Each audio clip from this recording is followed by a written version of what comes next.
चे भिवंडी लोकसभेतील भारतीय जनता पार्टीचे उमेदवार खासदार कपिल पाटील यांच्या विरोधात शिवसेनेचे जिल्हा ग्रामीण संपर्क प्रमुख सुरेश उर्फ बाळ्यामामा म्हात्रे यांनी अपक्ष उमेदवारी अर्ज दाखल करीत बंडाचे निशाण पुकारले आहे। परंतु येत्या शुक्रवारी पत्रकार परिषद घेऊन आपला निर्णय जाहीर करणार असे बाळ्यामामा यांनी सांगितले। तुम्ही हा जो फॉर्म भरला हा कोणत्या पक्षामार्फत भरला की अपक्ष भरला, काय सांगा तुम्ही असं? अपक्ष। काय असणार पुढची तुमची रणनीती कशी असणार? नाही, पुढची रणनीती ही खरं म्हटलं तर आता मी 4 वाजता प्रेस कॉन्फरन्स लावलेली आहे। तुम्ही मला मध्येच खिंडीत पकडलं ना। खरं म्हणजे मला ते मत व्यक्त करायचं प्रेस कॉन्फरन्समध्येच मत व्यक्त करायचं होतं।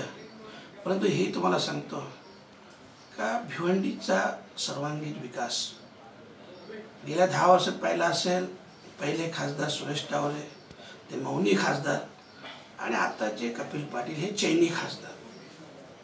त्याच्यामुळे कुठल्याही प्रकारचा विकास भिवंडी लोकसभेचा झालेला नाही आणि म्हणूनच जे काही प्रलंबित प्रश्न आहेत भिवंडी लोकसभेतील सर्व जनसामान्यांचे बस ते सोडवण्यासाठी प्रामाणिकपणे प्रयत्न करणे एवढाच एक उद्देश आहे। आज सकाळपर्यंत रात्री तर खूप सोशल मीडियावर चर्चा चालू होती की बाळ्यामामा यांना काँग्रेसचं तिकीट फायनल झालं, एबी फॉर्म अगदी काही मिनिटात मिळेल। सकाळपर्यंत चर्चेमध्ये नंतर सकाळनंतर काय झालं असं की तो सुरेश टावरेंना नाही, ही अशी कुठल्याही प्रकारची चर्चा माझ्या कानावर नाही।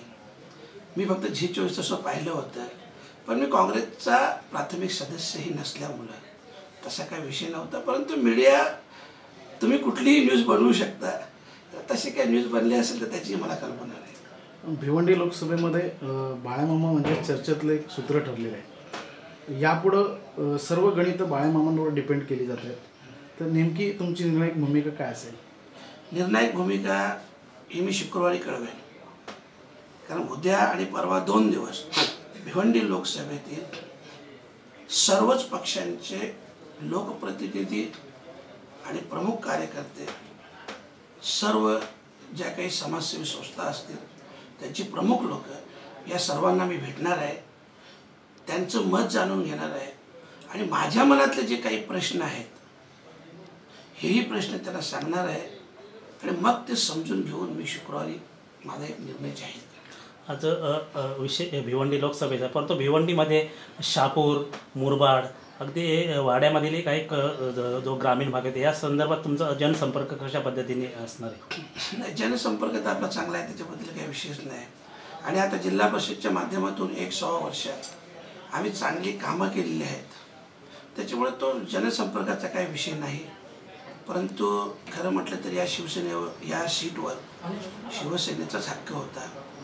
परंतु जे काय राजकारण घडलं असेल त्या खोलात आता मलाही जायचं नाही आणि तो शिवसैनिकांचा हक्क जो भारतीय जनता पार्टीने हिरावून घेतला आहे तो हक्क पुन्हा मिळवून देण्यासाठी मी प्रामाणिकपणे प्रयत्न करतो। तुम्ही सांगितले की शिवसेनेचा हक्क होता या सीटवर, तर अगदी पालघरवर शिवसेनेच्या सीटसाठी अगदी आंदोलन, शिवसेनेची सीट मागून घेतली पालघरमध्ये आणि ती जे उमेदवार होते ते BJPचे, अगदी त्यावेळी त्यांना परत शिवसेनेत घेतलं। मग त्या व्यतिरिक्त ही सीट जर BJPला सोडली असते आणि ही जर सीट शिवसेनेला दिली असेल त्यावेळी चांगल्या पद्धतीने फायदा झाला असं काय सांगा तुम्ही या संदर्भात? नाही, ह्या सीटसाठी शिवसेना आग्रही होती, पक्षप्रमुख उद्धव साहेब देखील आग्रही होते, पालकमंत्री एकनाथ शिंदे साहेब देखील आग्रही होते। परंतु सीट सुटली नाही, ती पालघरला गेली। तर पालघर शिवसेनेकडे आल्यानंतर पालघर लोकसभेचा माझा विषय नसल्यामुळं मी त्याविषयी माझं मत व्यक्त करू शकत नाही। परंतु पालघरच्या नादाला लावून भिवंडी गेली हे मी नक्की। आज सोशल मीडियावर किती दिवसापासून चर्चा होती की भिवंडी लोकसभेचे नेतृत्व बाळ्यामामाच किंग मेकर असणार, काय सांगाल या संदर्भात? बघूया, आता हे सगळ्या लोकांचं म्हणणं होतं म्हणून तर मी 2 दिवस संपूर्ण लोकसभेत दौरा करणार आहे। आज ही लोकांचं काय म्हणणं आहे माझ्याविषयी, माझी खासदाराविषयी आणि आजी खासदाराविषयी हे सर्व मत जाणून घेणार आहे आणि त्याच्यानंतर मी निर्णय जाहीर करेन। अपक्ष म्हणून फॉर्म भरल्यानंतर शिवसेने पक्षाबद्दल तुमचं मत काय? नाही, मी शिवसेना पक्षाचा उमेदवारच नाही, त्याच्यामुळे काय तसा काही विषयच नाही का पक्षाच्या विरोधात की हे ते काही विषय नाही। भारतीय जनता पार्टीचा विषय आहे आणि शिवसेना भारतीय जनता पार्टी एक रजिस्टर ॲग्रीमेंट थोडा आहे, तो एक MOU असतो। चला ठीक आहे, म्युच्युअल अंडरस्टँडिंगमध्ये होतो, तशी ती युती आहे आता तुम्ही पाहिलं असेल, मग ते किरीट सोमय्याच्या विरुद्ध सुनील राऊतांनी सांगितलं होतं जर किरीट सोमय्याला सीट दिली तर मी अपक्ष फॉर्म भरेन. मी बोललो होतो कपिल पाटीलला सीट दिल्यानंतर मी बंडखोरी करणार, आणि मी जे बोललो होतो तेच मी करतोय. मी त्याच्यापेक्षा वेगळं थोडं काय करतोय.